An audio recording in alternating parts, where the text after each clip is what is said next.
weren't you, Gelsey? Are you less obsessed now? Yes.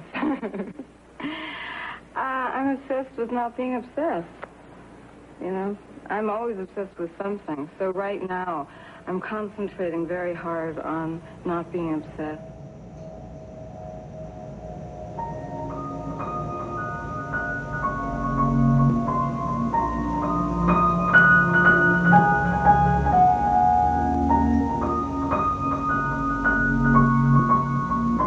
You think they knew you were stoned? Do I look stoned to you?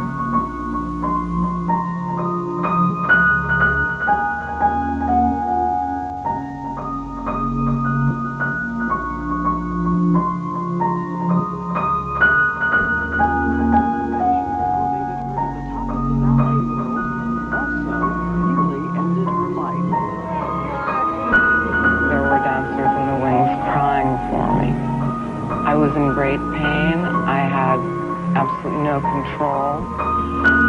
And they were literally afraid I might fall over and die on the stage. What Kirkland was dying from was cocaine.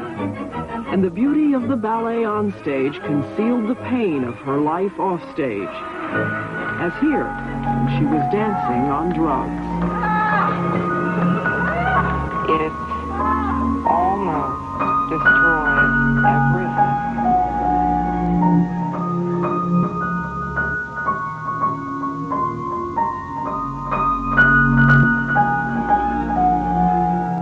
You know, I'm very lucky to be alive. Very, very lucky. But if Kirkland ended up on drugs, she says what led her there is a story that could be told by any dancer. The ugly truth behind the beauty of the American ballet world. That dancers are conditioned to be passive, silent, even about the brutal training in the ballet studio. When I was about 11 years old, one of my teachers at the School of American Ballet said, "Gelsey, turn out your feet." And I was already standing like this, and I had such narrow hips, and my knees were going this way, and I was in such pain. And I was doing pliés absolutely like this. And she said, "Turn out more." Well, you know, I said, "Turn out. Yeah, you really mean that." I just gave her the evil eye, and I said, "Like this?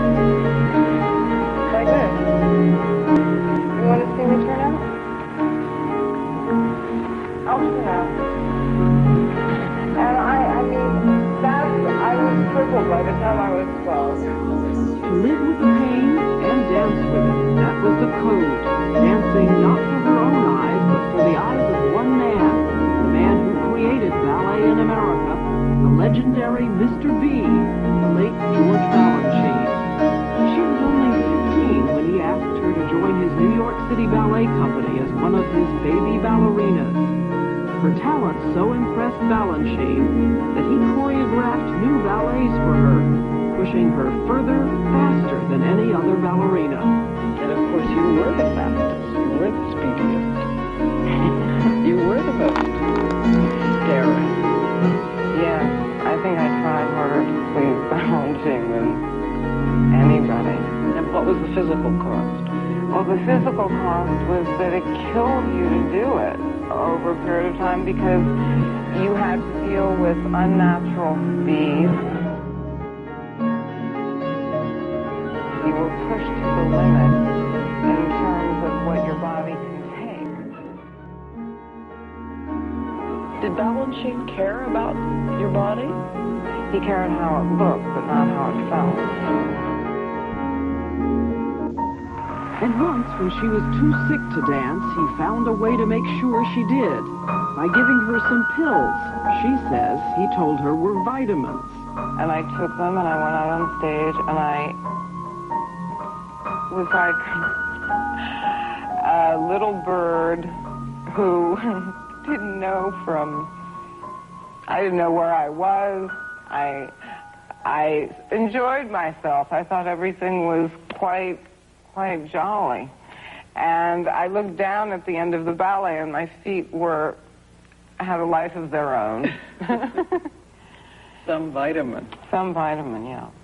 Kirkland and a whole generation of ballerinas not only danced the way Balanchine wanted them to dance, they tried to look the way he wanted them to look. When he became obsessed with a beautiful dancer named Suzanne Farrell, they did too. Balanchine used to ask me when I was going to grow into my head. He thought that my head was too big for my body. So, since head shrinking was out of the question, there were other ways to try and look like Suzanne Farrell. Namely, plastic surgery. Kirkland, as always, went to extremes. She had her earlobes trimmed and had silicone injected into her breasts, her ankles, and her lips. It was total insanity. Wait a minute. Silicone in your mouth? Yes. In your lips? Yes. Because I felt that he had such an obsession with her face. And the extraordinary thing was that she had slightly buck teeth. I mean, it's an excruciating story. But everybody, all of my friends were trying to imitate the shape of her mouth. I went to the dentist and said I would like buck teeth. But if she couldn't make herself the most beautiful ballerina, she could dance the way no one else had dared. From the cover of Time when she was 25, to her unequaled partnership with the finest male dancer of the decade, Mikhail Baryshnikov, Misha, who asked her to dance with him when he defected from the Soviet Union. In the beginning, it was a love affair on stage and off.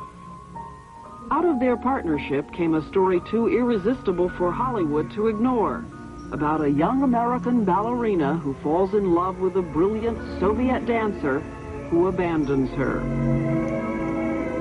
It was called The Turning Point. It was her story, only she wasn't there to dance it. You were supposed to be there doing Yes. that in that Yes. movie. What happened? I didn't want to play Amelia because I thought, well, everybody's going to mistake this for Gelsey. And this character is fluff.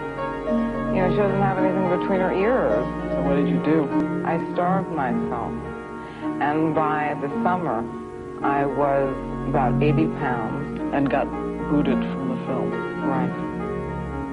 Kirkland was suffering from anorexia and bulimia, self-induced starvation, and throwing up. They are sicknesses that are rampant in the ballet world, a problem Kirkland traces again to the obsessions of George Balanchine. And he knocked on my chest. And he said, dear, what is important is to see bones. And he wanted you that way. He wanted you starved that thin? Down to the bone. That is what he believed was truly beautiful. So Gelsey Kirkland reached her turning point. Maybe it was the unending torment about her looks, or maybe her perfectionism, or the strain of her physical injuries, or maybe just the fact that her new dance partner and lover, Patrick Bissell, said he had what she needed: cocaine. So I went to the drug dealer and I said, listen, I have found what is going to solve all my problems. I'm going to go in, do class, do a hit before class, hit before rehearsal, and I'm going to have a state of mind which tells me, have confidence instantly. They had to know. I think so. Kirkland says they all knew, her fellow dancers, the management of her company, the American Ballet Theater, and her former lover, partner, and artistic director, Baryshnikov. I would do a rehearsal. I did a rehearsal with Misha once, and I was buckling over on my toes. I had Kleenexes on the side. I was blowing my nose. I had runny eyes. I kept saying stop, but I couldn't get my mouth open because it was so dehydrated from so much cocaine. And he was there to help me, and he just stood back and maybe said a few things and left, and it was never mentioned. Cocaine was never mentioned. Why? Well, that's the question.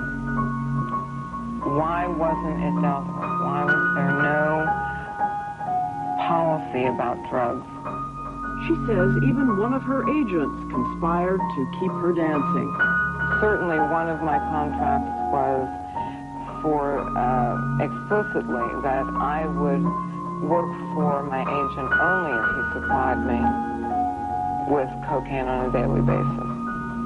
You've had that agreement with him? Yes. So you and Patrick Bissell danced your way across America on cocaine? Yes. We certainly weren't the only ones involved in drugs, that is for sure. But we were absolute terror. And it's extraordinary that the word cocaine never came up. It didn't matter how many times I was fined, how many nights they knew we had obviously spent awake and came in with bug eyes. She's convinced what everyone wanted most was to avoid scandal and keep her dancing. Literally dancing on her grave.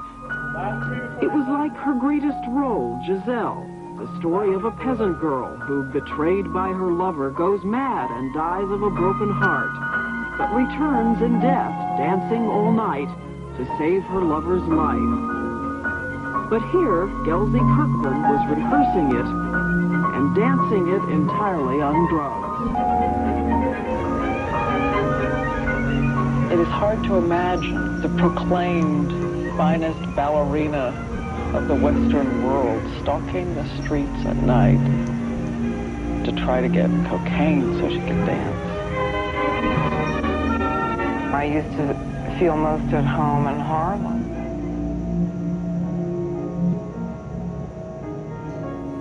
Desperate for to be put into that state of mind that says, I'm defeated. At the end of Giselle, the peasant girl goes back to the land of the dead. But for Kirkland, after 3 years of dancing on cocaine, after half a dozen brain seizures brought on by the drug, after all that, fate handed her another act for her ballet. We met outside a drug dealer's door at about, was it 1 or 2 in the morning?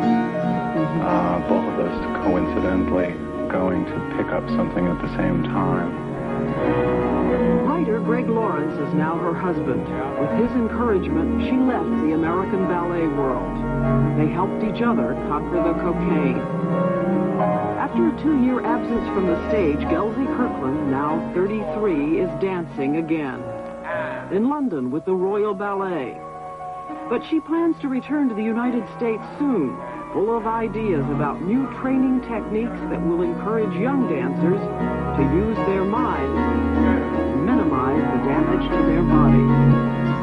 What do you tell a young ballerina who comes to you and says, I want to grow up and be just like you? Nobody said that lately. I would say, study something other than ballet. And use your mind and try to become an artist, not just a dancer. You won't find the answers in the steps themselves.